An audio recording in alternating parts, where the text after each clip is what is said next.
Hello friends, ఈ వీడియోలో Totapari jam preparation చూపించడం జరుగుతుంది. సో ఈ వీడియోని పూర్తిగా చూసి లైక్ చేయండి, షేర్ చేయండి, అలాగే సబ్స్క్రైబ్ చేయండి. పక్కనే ఉన్న బెల్ ఐకాన్ని క్లిక్ చేయడం మర్చిపోకండి.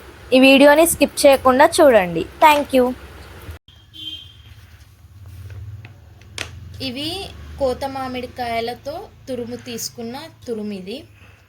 ఇది జామ్ కోసం, ఇది మొత్తం జామ్ ప్రిపరేషన్.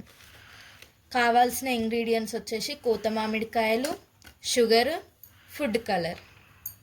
ఇప్పుడు మనం కోత మామిడికాయలు తురుముకున్న తర్వాత షుగర్ పోసుకోవాలి.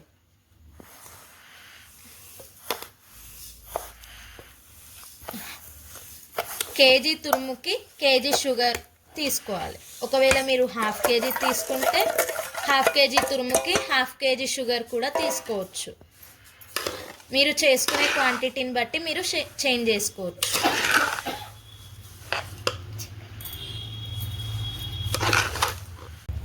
మొత్తం చక్కెర కరిగిన తర్వాత స్టవ్ మీద పెట్టుకోవాలి, ఉడికించుకోవాలి. సిమ్లో పెట్టి ఉడికించుకోవాలి. సో కరిగిన తర్వాతనే స్టవ్ మీద పెట్టుకోవాలి. ఇప్పుడు షుగర్ మొత్తం కరిగింది. సో ఇప్పుడు స్టవ్ మీద పెట్టుకొని సిమ్లో ఉడికించుకోవాలి. సిమ్లో పెట్టుకొని ఉడికించుకోవాలి. ఇప్పుడు కొందరు కోత మామిడికాయలు అంటారు, కొందరు తోతాపరి అని కూడా అంటారు.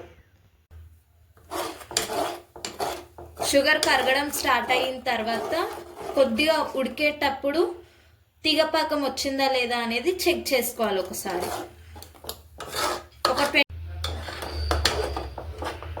కలుపుతూ ఉడికించుకోవాలి. ఉడికించుకునేసరికి 20 మినిట్స్ పడుతుంది.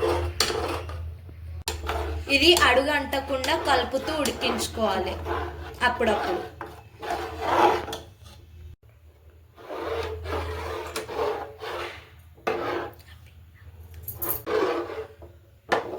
వాటర్ అస్సలు తగలకూడదు. ఈ జామ్ ప్రిపేర్ చేసేటప్పుడు 2-3 డేస్ కూడా స్టోర్ అవ్వకుండా ఖరాబ్ అవుతుంది.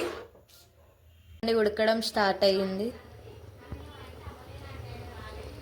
తోతాపరి తురుము అనేది కచ్చిగా ఉన్న మామిడికాయలతో చేసుకోండి. ఫుడ్ కలర్ వేసాం. ఇప్పుడే కొద్దిగా దగ్గర పడిన తర్వాత ఫుడ్ కలర్ వేసుకోవచ్చు. ఫుడ్ కలర్ అనేది మొత్తం ఆప్షనల్. అది మీ చాయిస్ని బట్టి చూస్ చేసుకోవచ్చు, వేసుకోవాలా వేసుకోవద్దా అనేది. మేమైతే కొద్దిగా లైట్గా వేసుకున్నాము. ఇంకో 5 మినిట్స్లో దించేసుకోవచ్చు. ఫ్రిడ్జ్లో అయినా పెట్టుకోవచ్చు, అది మీ ఇష్టం. ఏంటి ఈ అమ్మాయి కూడా ఈ జామ్ ప్రిపేర్ చేస్తుంది అని అనుకుంటున్నారా? ఇది మా నాన్నమ్మ గారు చెప్పిన రెసిపీ. సో నేను ఇప్పుడే ట్రై చేశాను. చాలా చాలా బాగుంటుంది. చపాతీకి కానీ లేకపోతే బ్రెడ్ అండ్ జామ్ అట్లా ఏ కాంబినేషన్లో అయినా తినొచ్చు. చిక్కగా వచ్చిన తర్వాత స్టవ్ ఆపేసుకొని చల్లారబెట్టుకొని ఏదైనా గ్లాస్ జార్లో కానీ దేంట్లో అయినా స్టోర్ చేసుకోవచ్చు. ఈ చల్లగా అయిన తర్వాత ఇంకా చిక్కగా అవుతుంది కాబట్టి ఈ కన్సిస్టెన్సీలో ఉన్నప్పుడు స్టవ్ ఆపేసుకొని చల్లారబెట్టుకోండి. మీరు కూడా ట్రై చేసి ఎలా వచ్చిందో ఏంటో అనేది కమెంట్ సెక్షన్లో కమెంట్ చేయండి.